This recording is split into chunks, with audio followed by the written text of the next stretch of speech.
Hello, welcome to Venice at 10 on NTA News 24, reaching you live from Nigeria's capital city, Abuja. I am Musbat and we have with Venice the headlines. National Security Council gives marching order against criminality in Nigeria. To reclaim all areas that have been dominated by bandits, by kidnappers, and other scoundrels and scallywags. Nigerian troops for Boko Haram attempts in Dikwa, Borno State.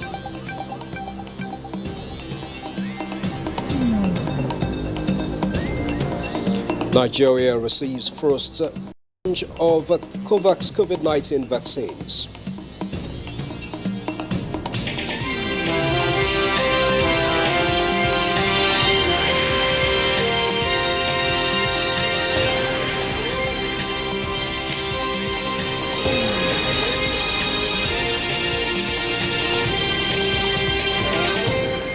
Thanks a lot for staying tuned in to the news. More proactive, decisive and robust plan of action have been unfolded by the National Security Council towards restoring security and stability across Nigeria, as well as nipping in the bud potential threats to peace and prosperity.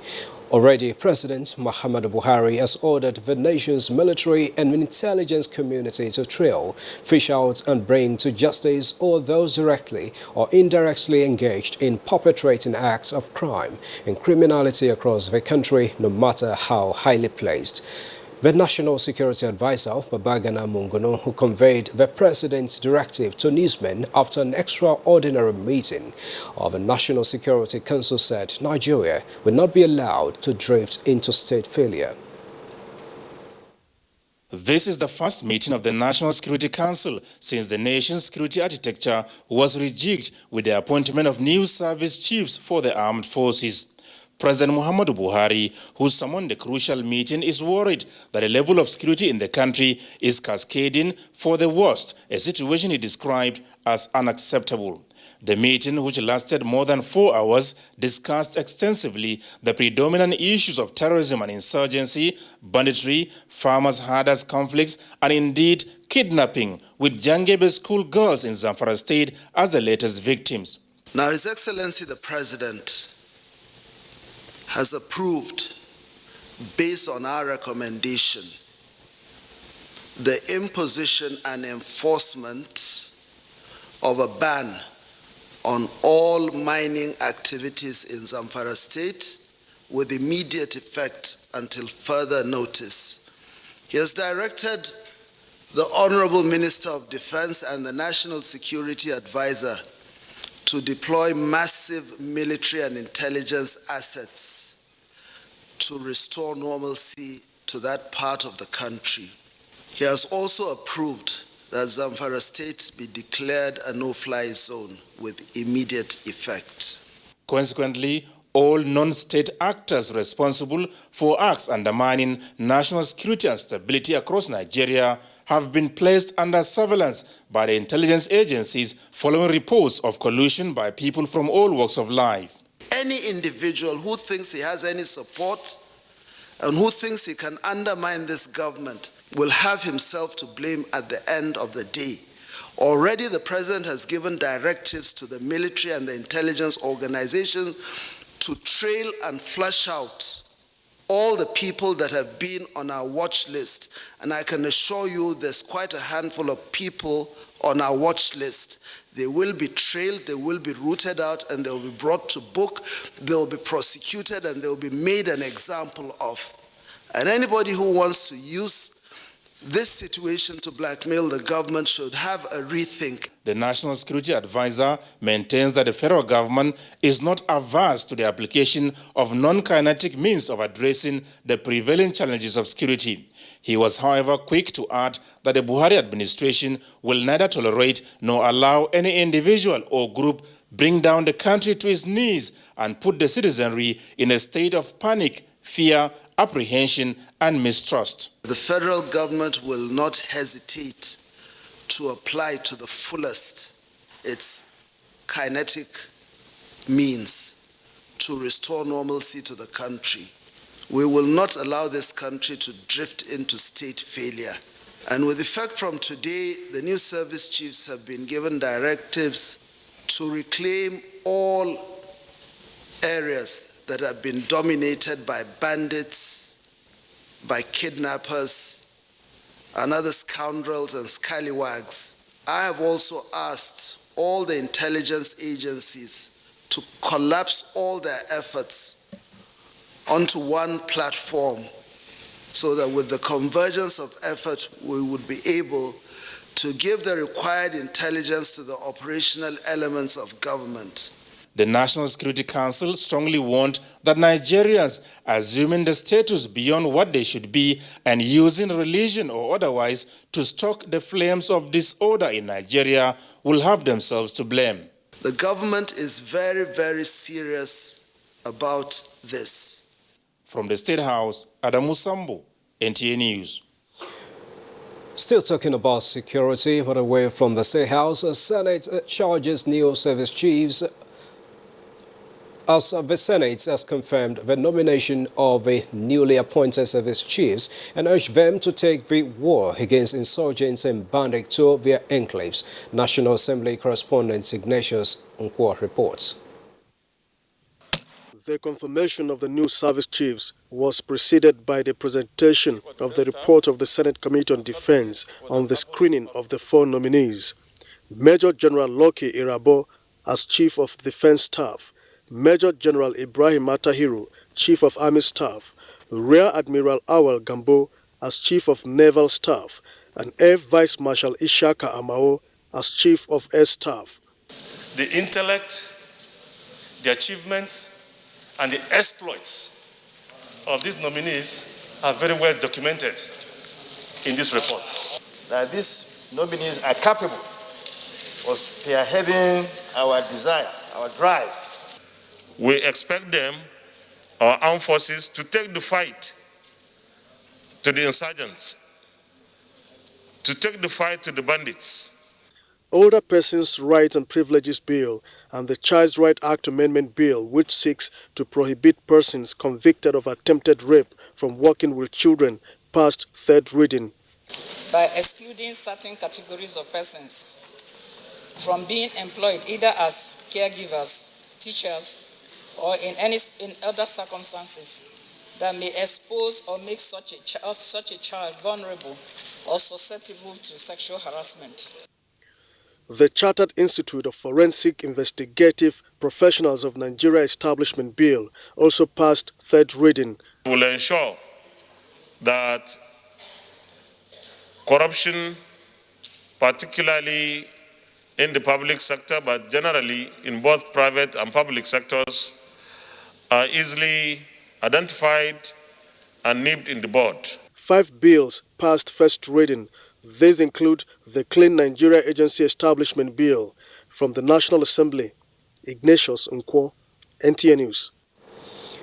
The House of Representatives has urged authorities to improve welfare of security personnel, especially those in battlefields and naval combat operations. National Assembly correspondent Lami Ali reports that this formed part of recommendations of the House Committee on Army following an investigation on purported resignation of more than 300 soldiers in 2020 alone.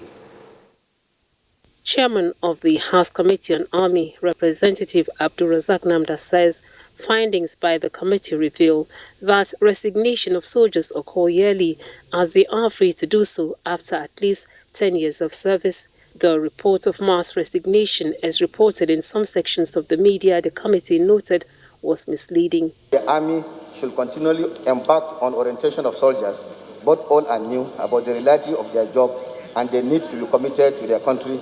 This will reduce the number of soldiers leaving the Army due to loss of interest. The House, however, stressed that welfare of security personnel and delivery of such packages must be fair and equitable. Plenary adopted a motion from Representative Ahmed Jaha intimating the federal government on the need to secure the release of Pastor Bulus Wikura, abducted by Boko Haram in Chibok, Borno State last December, and the call from Representative Balarabe Salami appealing for the provision of relief materials to victims of banditry in Ilela, Sokoto State.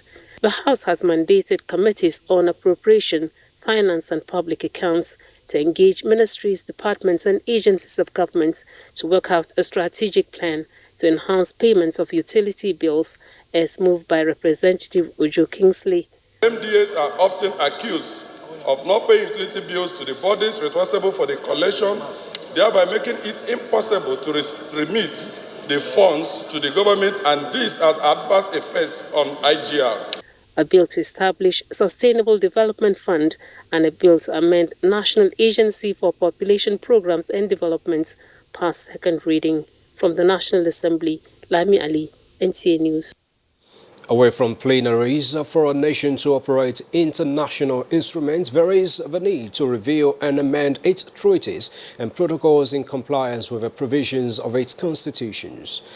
Speaker, House of Representatives, in a message made this known at a public hearing on Treaties Making Procedure Bill 2020, Mobolaji Moribiri reports.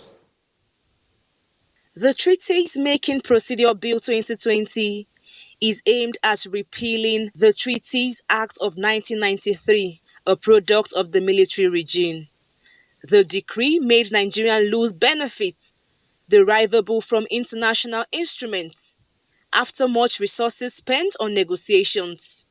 When this amendment bill becomes law, it will make our laws on treaties and protocols fully compliant with the provisions of the 1999 Constitution and ensure that in this important area we are aligned with global best practices. Therefore, become necessary, ladies and gentlemen, distinguished honorable colleagues, a timely legislative intervention or a paradigm shift in order to put our country in good standing among the Committee of Nations. During the interactive session, experts were of the opinion that there is need for synergy between the three tiers of government before signing international treaties.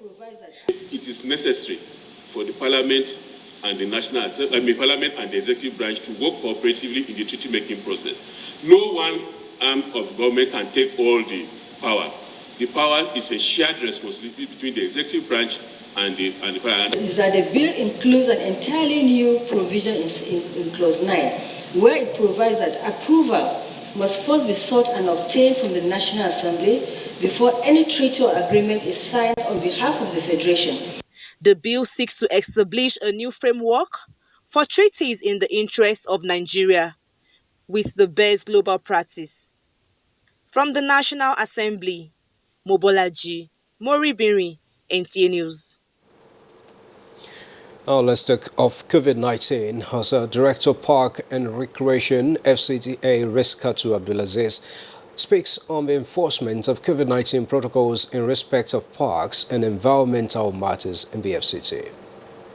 We'll see at the beginning of the enforcement, markets were closed because of non-compliance, but after that warning was sounded by closure of markets, people started complying to the COVID protocols in all our marketplaces, and the same thing in parks too. FCT administration, through the various task forces put in place, are trying to make sure that they surmount the challenges by constantly monitoring these places for people to comply. The most worrisome part as it is now is the indiscriminate felling of trees in the territory. It is becoming so rampant, people don't have recourse to the law, but our enforcement officers are all out to fish out any area where we hear the sound of chainsaw. It means trees are being felled, and we go there and apprehend them. You're watching the Days at 10 on NTA News 24, coming to you from Abuja, Nigeria's capital city. We're taking a break. More news in just a moment. For now, the best and most efficient way to avoid getting infected is through regular hygienic and sanitary practices, as well as social distancing. As individuals, we remain the greatest weapon to fight this pandemic. By washing our hands regularly with clean water and soap, disinfecting frequently used surfaces and areas, coughing into a tissue or elbow, and strictly adhering to infection prevention control measures in health facilities, we can contain this virus.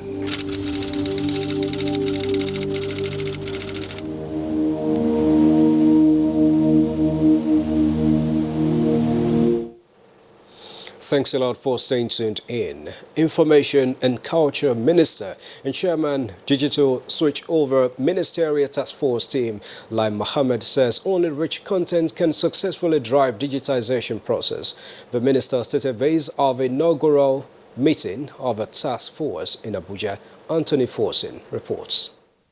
Pointing out that the task force cannot afford to fail ahead of the impending massive rollout across the country, the minister was emphatic about taking the issue of content serious. The purchase of the set-top boxes by Nigerians will depend on the richness of the content offered.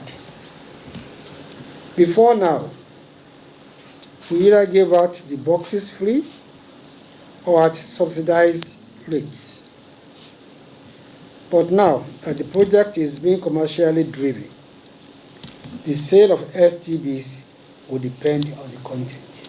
He was particular about sports, entertainment, movies, news, both local and foreign, as well as children's programs, which are indispensable.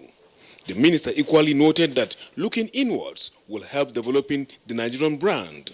We must also tap into the great opportunity offered by this project to help popularize the local football league.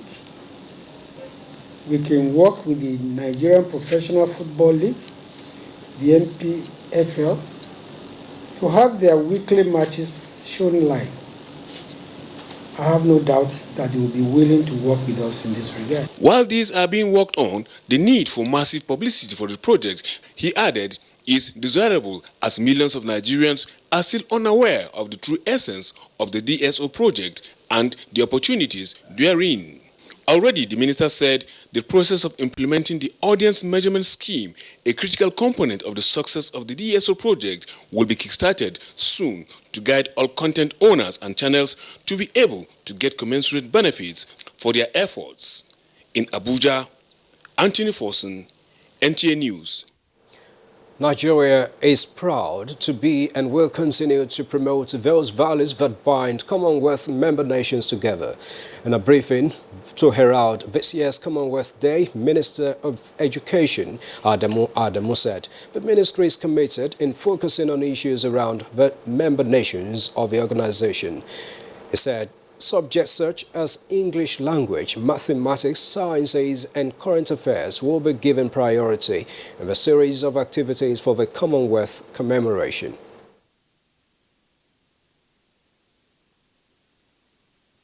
Nations, through interrelated networks, put together their resources and expertise in order to achieve innovation that would protect their collective natural resources, ensure ocean health, that is environmental health in our oceans, empower women and girls, sustain democratic governance, boost trade and education, and help evolve measures to guard against COVID-19 pandemic for the common good of all member countries. The Commonwealth commemoration is a unique celebration of unity in diversity by 54 countries standing on equal status and continually progressing as a formidable force in international relations. As part of plans to fulfill the promise of lifting millions of Nigerians out of poverty through a number of social intervention programs, the training of independent monitors for the Integrated National Social Investment Programs has commenced in Owerri. Beatrice Anyam reports that the training attracted participants from the 27 local government areas of Imo State. As part of its commitment to Nigerians, the federal government set up a number of social intervention programs aimed at lifting many out of poverty. The training of independent monitors for the integrated national social investment programs across the 27 local government areas of Imo State is aimed at ensuring actualization of the goals of the poverty alleviation programs. According to the special advisor to the Imo State Governor on Sustainable Development Goals and Humanitarian Services, Christiana Ude, the participants will be assigned to monitor program beneficiaries in schools, households, and market clusters within their localities, with the focus of ensuring that the primary objectives of these programs are achieved. She urges the monitors to carry out their responsibility with utmost diligence and dedication, noting that the government will not hesitate to disengage anyone found violating the terms of engagement. What you're expecting from the trainees is for them to monitor all of the programs that are taking place in the state. These independent monitors have to make sure that they don't just go and pick out all of their family members, that they're picking out people who really need these soft loans or these soft monies. The National Social Investment Program, which include the Empower, National Homegrown School Feeding Program, and Conditional Cash Transfer, among others, were created by the present administration in 2016 to empower the poor and the vulnerable. In Owerri, Beatrice Anyanyam, NTA News. Humanitarian consideration is key in negotiation and payments of compensation for land acquired from host communities. This was the submission of a managing director of T. Pompey Concept Limited, Adaralegbe Akintayo. Joseph Hussein reported that the real estate developer was reacting to a social media report that the company has been inducing some settlers in Abuja. After acquiring any land from government, developers are expected to settle amicably with the host community before developing the land. This is what T. Pompey Concert Limited said it applied when it genuinely acquired a land at Lugbe around Abuja Airport Road. The general manager of the company, however, expressed surprise over a video posted on social media that the company was inducing Fulani settlers in the Federal Capital Territory.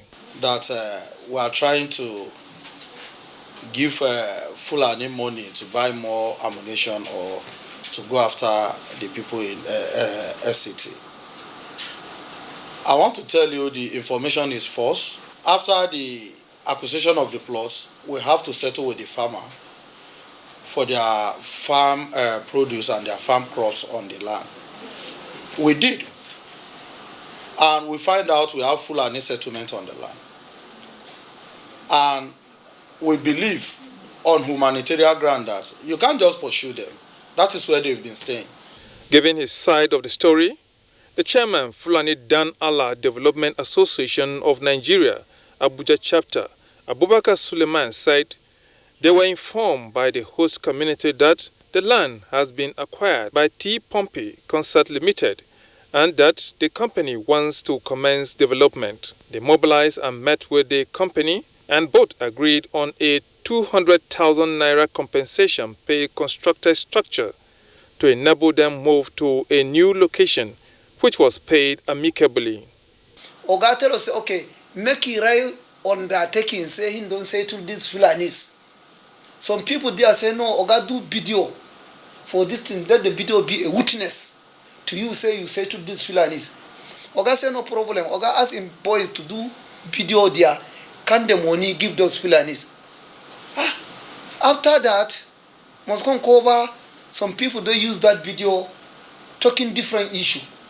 Head of the Fulani community said they have been living with their host community for over 30 years in peace and will not want anybody to bring disaffection and disunity among them. In Abuja, Joseph Sound Otsen, NTA News. Nigeria has taken delivery of about 4 million doses of Oxford AstraZeneca COVID-19 vaccines from the COVAX facility. Kenneth Nanim reported that the Secretary to the Government of the Federation and Chairman of a Presidential Task Force in COVID-19, Boss Mustafa, received the consignments on behalf of the federal government.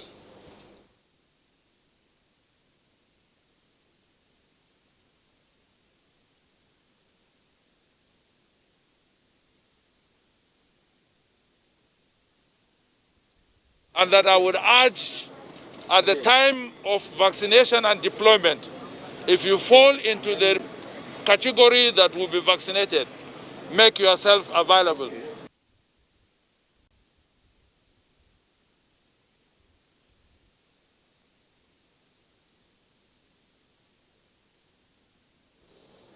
All right, we'll bring you the packaged reports in a subsequent bulletin. Now, to updates of COVID-19 infections, as 479 new COVID-19 infections have been recorded in Nigeria in the last 24 hours, bringing the Nigeria's case load to 156,496.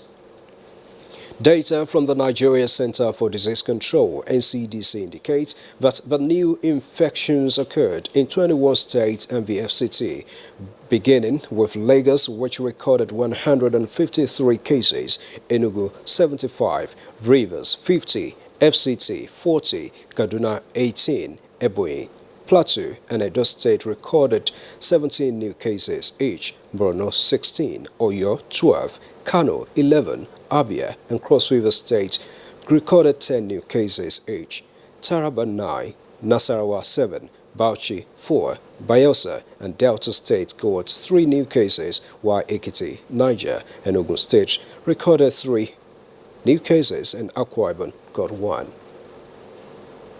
134,496 have been treated and discharged, while the death toll is now 1,923.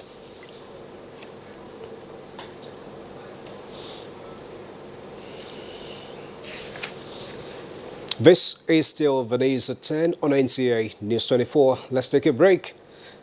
Before we go, state government to key into federal government. After the break.